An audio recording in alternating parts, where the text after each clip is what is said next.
अमेरिकी राष्ट्रपति Donald Trump ने कहा कि पुतिन पूरी तरह पागल हो गए हैं।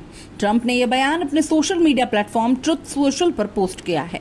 उन्होंने लिखा कि मैंने हमेशा रूस के व्लादिमीर पुतिन के साथ बहुत अच्छे संबंध रखे हैं, लेकिन उनके साथ कुछ तो हुआ है, वो पूरी तरह पागल हो गए हैं। ट्रंप ने कहा कि वो बेवजह यूक्रेन के शहरों में मिसाइल और ड्रोन दागे जा रहे हैं, इसमें बहुत से लोग मारे जा रहे हैं। ट्रंप ने लिखा कि मैंने हमेशा कहा है कि वो यूक्रेन का सिर्फ एक टुकड़ा नहीं बल्कि पूरा यूक्रेन चाहते हैं और शायद ये सही साबित हो रहा है, लेकिन अगर वो ऐसा करते हैं तो इससे रूस का पतन हो जाएगा। अमेरिकी राष्ट्रपति ने रूस पर और प्रतिबंध लगाने की धमकी दी है। ट्रंप ने यूक्रेन के राष्ट्रपति की भी आलोचना की। उन्होंने कहा कि जेलेंस्की जिस तरीके से बात करते हैं उससे वो अपने देश का भला नहीं कर रहे। उनके मुंह से निकलने वाली हर बात परेशानियां पैदा करती हैं। मुझे ये पसंद नहीं है और बेहतर होगा कि इसे रोक दिया जाए। ट्रंप का यह बयान यूक्रेन पर 3 साल से रूस के सबसे बड़े हवाई हमले के बाद आया है। यूक्रेनी एयरफोर्स के मुताबिक शनिवार रात रूस ने कीव पर 9 बैलिस्टिक मिसाइलों, 60 क्रूज मिसाइलों और 298 ड्रोन से हमला कर दिया था। रूस ने दावा किया कि यूक्रेन ने राष्ट्रपति व्लादिमीर पुतिन का हेलीकॉप्टर गिराने की कोशिश की। रूसी वायुसेना के मेजर जनरल यूरी डैशकिन के मुताबिक पुतिन 20 मई को कुर्स्क के दौरे पर गए थे। डैशकिन ने बताया कि इस दौरान यूक्रेनी एयरफोर्स ने पुतिन के हेलीकॉप्टर पर 46 ड्रोन से हमला किया, लेकिन हमने सभी ड्रोन को मार गिराया। डैशकिन ने कहा कि हमने एक साथ कई ड्रोन्स का मुकाबला किया और राष्ट्रपति के हेलीकॉप्टर की सुरक्षा सुनिश्चित की। कुर्स्क का वही जगह है जहां पिछले साल अगस्त में यूक्रेन की सेना ने अचानक हमला किया था और 1100 वर्ग किलोमीटर इलाके पर कब्जा कर लिया था। यह हमला इसलिए बहुत खास था क्योंकि द्वितीय विश्व युद्ध के बाद पहली बार किसी विदेशी सेना ने रूस की जमीन पर हमला किया था। पुतिन ने इस इलाके का दौरा करते हुए कहा था कि अब इस जमीन पर फिर से रूस का कब्जा हो गया है। उन्होंने यहाँ पर बारूदी सुरंगें हटाने के लिए और सैनिक भेजने का आदेश भी दिया था ताकि लोग अपने घर वापस लौट सकें।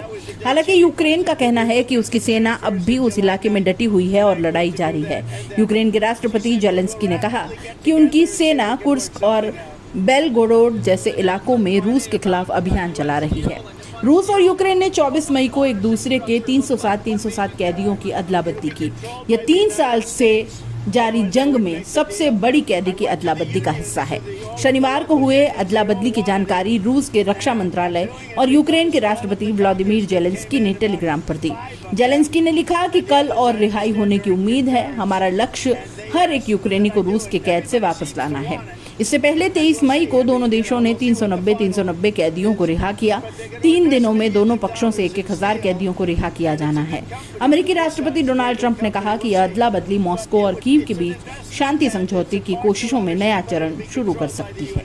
For just a second, but first, let's check in with the President of the United States. He's speaking over in Morristown. Something to do, not directly, but indirectly, something to do with the bill, the one big beautiful bill, and it is a big beautiful bill.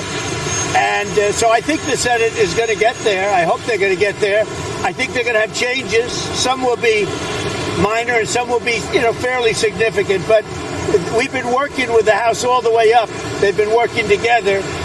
And the Speaker has been working with the leader of the Senate, and they've done a great job. John Thune and Mike Johnson have done a fantastic job. They've been working together all the way up, so hopefully that'll be fine. President Trump, Andrew Cuomo, he's under federal investigation. Do you have a comment on that and how that should impact the mayoral election coming up? No, I was surprised. I didn't know exactly. I just read about it just like you did, having to do with Andrew. I've known Andrew, and we've had an on-off relationship. He was saying the greatest things about me. I'm the greatest president, etc. And then the next day it hit us. But I did a lot for them. I brought in the ship during the COVID crisis. I brought in the Mercy ship, and I built about 3,000 units in the Javits Convention Center. And he didn't use them. I don't understand it. He wanted them, but he didn't use them. But I hope it's going to be okay. I hope it's not going to be serious for him. Let's see what happens. You spoke to European Commission President von der Leyen.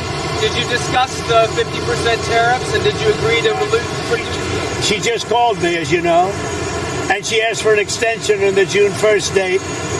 And she said she wants to get down to serious negotiation because I've told you specifically, but I told anybody that would listen. They have to do that. And we had a very nice call, and I agreed to move it. I believe June 9th would be, July 9th would be the date. That was the date she requested. Could we move it from June 1st to July 9th? And I agreed to do that. And that she said we will rapidly get together and see if we can work something out. Another question. You announced on Friday about U.S. Steel and Nippon Steel. Yeah. What will the ownership structure look like? What made you satisfied about it? It'll be controlled by the United States. Otherwise, I wouldn't make the deal. I went to the unions, all of the local unions. They all wanted it. And I'm doing it because all of the congressmen came in, about 5 of them, and the others, I understand, are in concurrence. And they asked that I do it. Everybody seems to want it. And we'll see. I mean, we'll see what the final is. But they're going to invest billions of dollars in steel. And it's a good company. Nissan's a very good company. We'll see. But it's an investment and it's a partial ownership, but it'll be controlled by the USA. President Trump, on Saudi Arabia, you came back with a lot of investments. There's an American who's stuck there facing a trial for tweets. His family want you to intervene and ask the Crown Prince to let him go. What do you think about that? I haven't heard about it at all. If you give me the information on the plane, are you on the plane? Give me the information. I'll see what I can do. Do you think he's okay? I'm a reporter. I can't. I know, but are you giving a recommendation? No, I'm not. Okay. Well, then maybe I won't do it. I don't know. You tell me the way you posed the question. I thought you assumed he was okay. What did he do supposedly? He sent some political tweets about Saudi Arabian politics. Were they bad?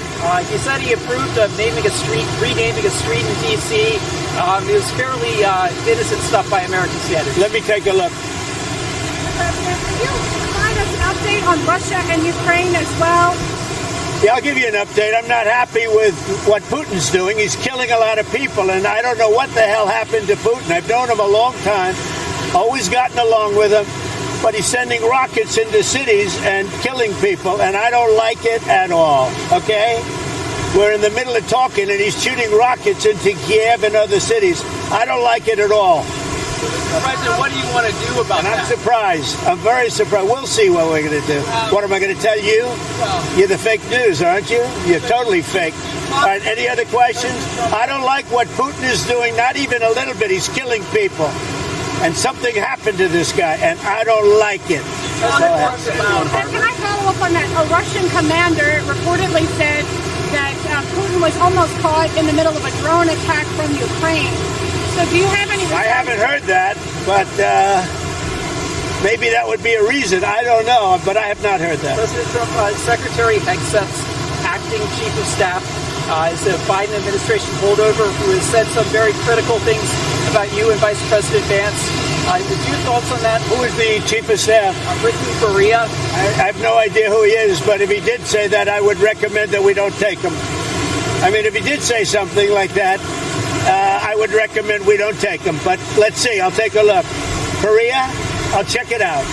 Yeah. On Harvard, do you think you'll come for their endowment in any way or go after financial aid? Well, look, part of the problem with Harvard is that there are about 31%, almost 31% of foreigners coming to Harvard. We give them billions of dollars, which is ridiculous. We do grants, which we're probably not going to be doing much grants anymore to Harvard.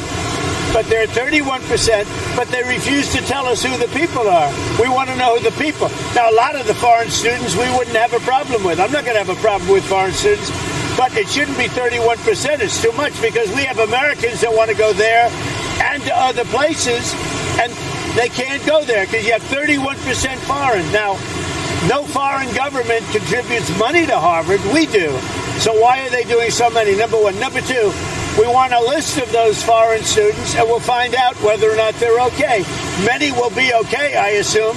And I assume with Harvard, many will be bad.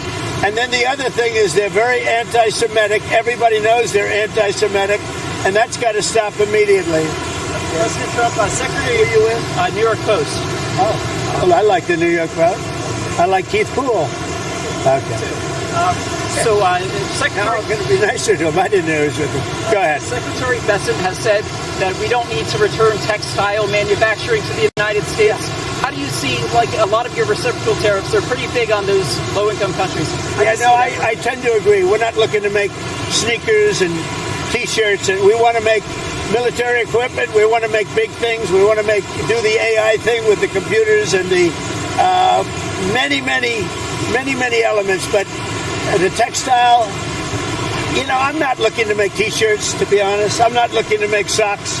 We can do that very well at other locations. We are looking to do chips and computers and lots of other things.